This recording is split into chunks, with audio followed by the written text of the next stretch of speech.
ආයිබෝවන්. ඔබ දැකලා තියෙනවද අපි මේ සුරතලෙක්ට අලුතෙන් පැටව හම්බුණා. නැත්නම් විශේෂයෙන්ම මේ සිසේරියන් සැත්තමකින් පැටව ගත්තාම සමහර වෙලාවට මේ කට්ටිය නිරන්තරයෙන්ම කෑ ගහනවා. සමහර වෙලාවට රෑ එළි වෙනකම් කෑ ගහනවා.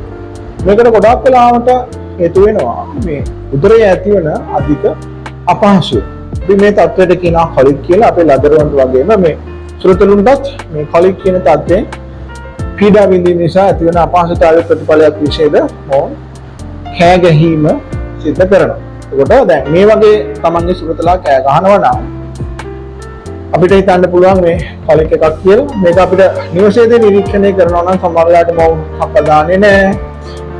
කෑම ගැනීම ප්‍රතික්ෂේප කරනවා.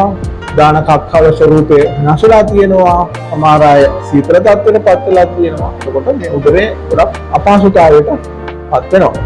එතකොට මේ වගේ දෙයක් තව ඇති වෙන්න හේතු තමයි සමහර වෙලාවට කිසි ආකාරයෙන් හරි ෆ්‍රීකවන්සි එකෙන් අපිට මේ සතුන්ට මව්කිරි දෙන්න ලැබෙන්නේ නැති වෙන්න පුළුවන්. අම්මගේ තියෙන මව්කිරි ප්‍රමාණය මදි වෙන්න පුළුවන්.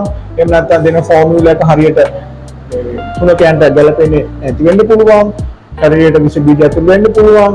එහෙම නැත්නම් අධික සීතල වෙච්ච ආහාර දෙනවා නම් මේ කිරි ෆර්මන්ට් වීම නිසා ඇතිවන වාතය රැස්වීම නිසා ඇතිවන වේදනාව නිසාත් මොවුන් නිතර කෑ ගැසීම සිද්ධ කරනවා.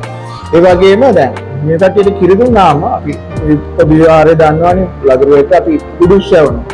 එහෙම වගේම තමයි මේ කට්ටියට මේ ඇතිවන වාතය අපිට පුළුවන් උඩ අතට අල්ලගෙන ඉඳලා කිරි දුන්නාට පස්සේ ඩොප් සෙවලා ඔවුන්ගේ ආමාශයේ තියෙන සුවපහසුව ඇති කරන්නේ. එතකොට මේ කොලික් කියන තත්ත්වයෙන් අපිට උදව ගන්න පුළුවන්. මේක ඉතාම විශාල මාතෘකාවක් විවිධ පැත්තකින් ඔස්සේ කතා කරන්න පුළුවන්. මට ඇත්තටම අද අවශ්‍ය වුණේ මේ පිළිබඳ සරල අවබෝධය ඔබට දෙන්න. මම හිතනවා මේ අවබෝධය ලැබෙන්නේ නැති කියලා. මේ වගේ තත්ත්වයක් ඔබට තියෙනවා නම් ඒක ගෙදරදී නිසි ආකාරයෙන් සකස් කරගන්න බැරි නම් අපිට පුළුවන් වෛද්‍ය උපදෙස් අරගෙන ඒ යථා තත්ත්වයට ඔබේ සුරතල් සතුන්ව පත් කරගන්න. ඔක තමයි මට අද කියන්න ඕනේ.